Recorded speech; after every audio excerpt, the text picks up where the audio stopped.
here we are heading into the opening ceremony of the World Nomad Games, and I honestly have no idea what to expect, but we're gonna have a good time.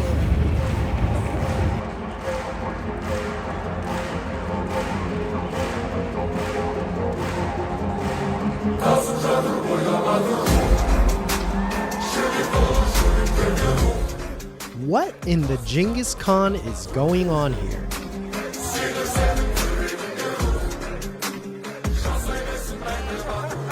Absolute mayhem. Welcome to the World Nomad Games, where ancient sports collide with modern sensibilities.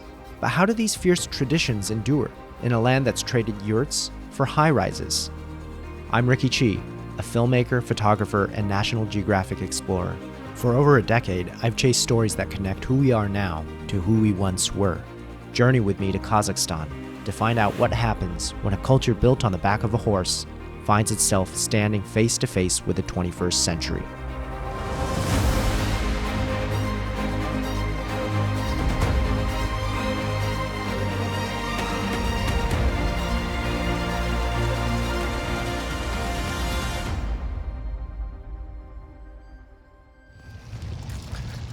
So, what's the first word you think of when I say the word Kazakhstan? Me too. But instead of green mankinis, what I found was far wilder. I landed in Astana, Kazakhstan's capital, with my good friend Daniel. And after attending that epic opening ceremony, we had questions. Lots of them. Like, how the heck did medieval horse games become a badass multi-million-dollar international sporting event that you've never even heard of? We quickly realized these games were about so much more than just sports.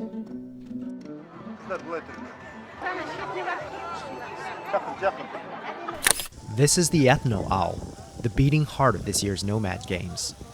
It's an open-air village located on the city's outskirts, built just for the games. And it's meant to resemble a traditional nomadic gathering. Well, sort of. We're in line right now to get our picture taken. Not quite sure what it is, but let's see what happens. Oh my gosh! Hey, that's looking pretty good. Looking nice. It's my best Kazakh self. Nothing says ancient nomad like an AI photo booth. Wow. Sorry, I'm getting distracted. Giant party.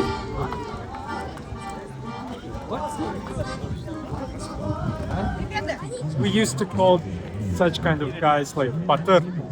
Oh, butter. It's like a big guy, strong, very like strong. B-A-T-Y-R. Yes. B-A-T-Y-R. Butter. He's very strong. He's a warrior. Like Butter Khan. Yes. The name. Mm-hmm. Strong Khan. Yes. Walking around, you can sense a genuine spirit of celebration in the air. Anyone can join in. You don't have to be a nomad. Grab a bow. Toss some sheep knuckle bones. Ride a camel. There's outdoor art galleries, live performances, even blacksmithing. These are yurts, the OG homes of the nomads. In places like Mongolia and Western China, there's still practical housing. But here, it's more like a nomad renaissance fair. But what was inside one of these things? I had to know.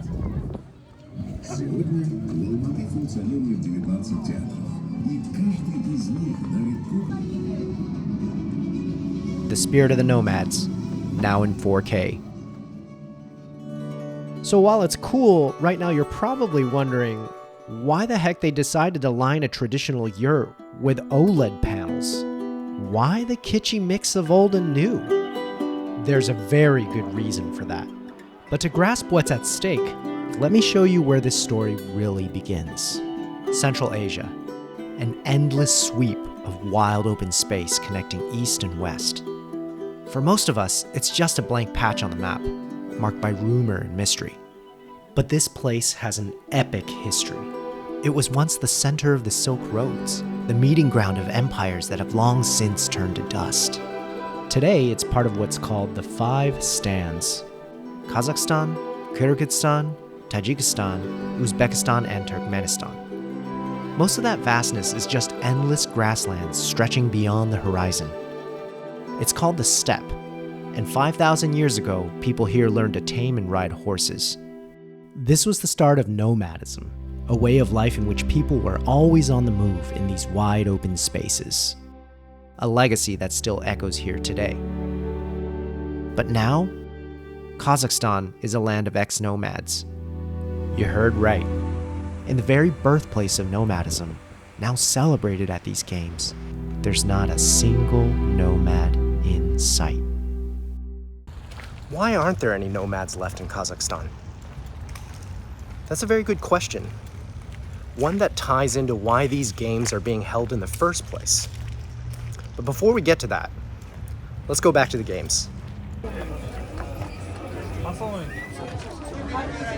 All right, Daniel, your first time eating plov, Uzbek national dish. How is it?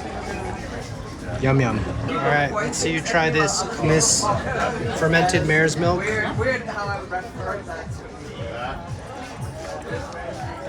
It does it. What does it taste like? I mean, it tastes like fermented things that aren't milk. Like, it has that acidity to it, as if you were making like lacto fruit vegetables, like pickles, right? But it's mare's milk.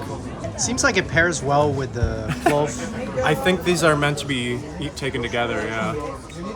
The dragonfly on your head. Nice. So do you want me to take it off? Nah, it's chill. Okay. Fattened and full, that was the cue for us to get out of there and go see some games. This is Horseback Wrestling. The rules are simple enough. Unseat your opponent.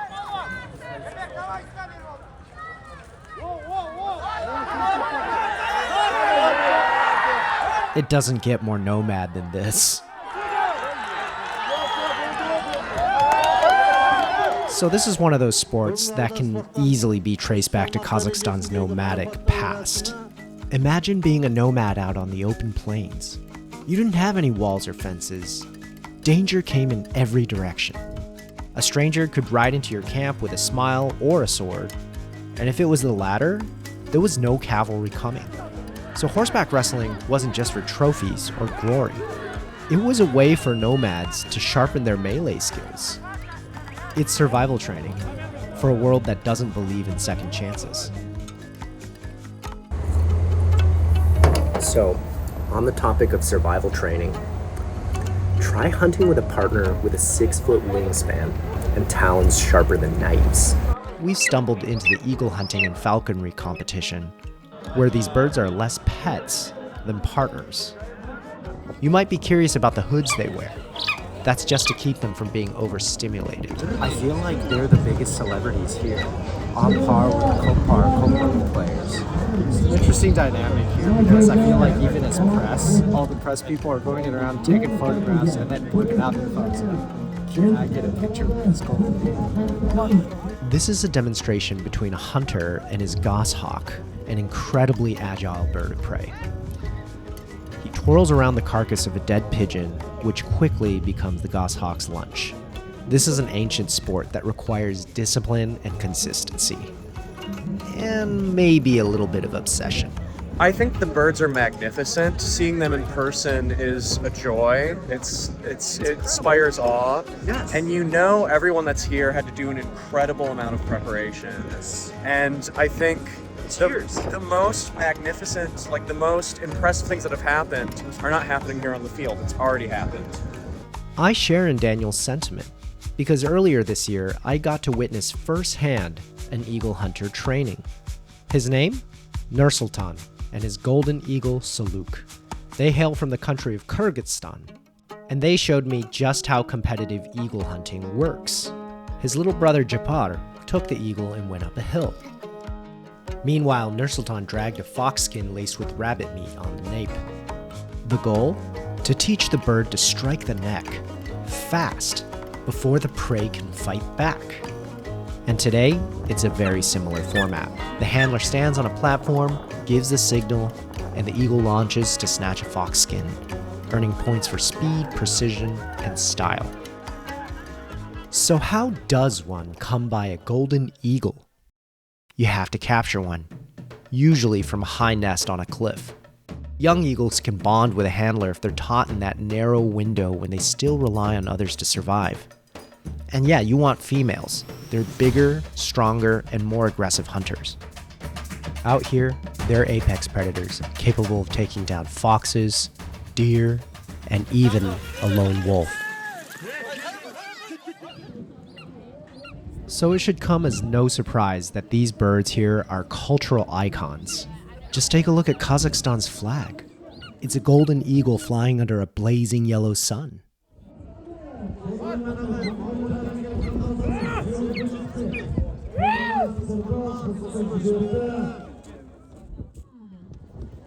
So that was the last contestant from Mongolia, probably Altai region, ancestral homeland of eagle hunting. So it's safe to say that eagles are highly respected creatures in Central Asian culture. But here, it's more than a pastime. Tradition demands that hunters eventually return their eagles to the wild, where they can breed and raise the next generation. It's not just about the thrill of the hunt. It's about honoring the cycle. For all traditional eagle hunters worth their salt, releasing their birds is as essential as catching them. Nursultan plans to do the same with Saluk, which means beauty in Kyrgyz. When that moment comes, he'll have to hide and slip away quietly, leaving her to do what she was always meant to do. There's a profound poetry in it, the same wisdom that built this entire way of life. A wisdom of knowing when to hold on, when to let go, when the seasons change and when the herds move. The wisdom of knowing that which soars highest is never ours to truly own. We merely borrow it a little while. This is my second time having Kamise, and this is by far the smoothest Kamise I've had. Nice flavor and no alcohol. How great is that?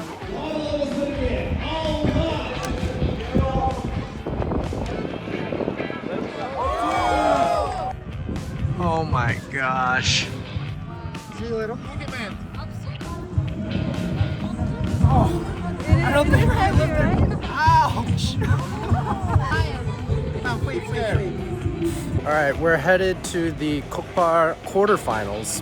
Kokbar is goat polo, polo with a 50-pound dead goat carcass.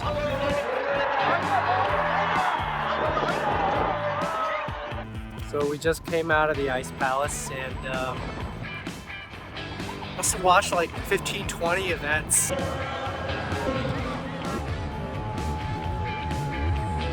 By far the smoothest Kamise I've had. Nice flavor. You're doing advertisements for fermented mare's milk now.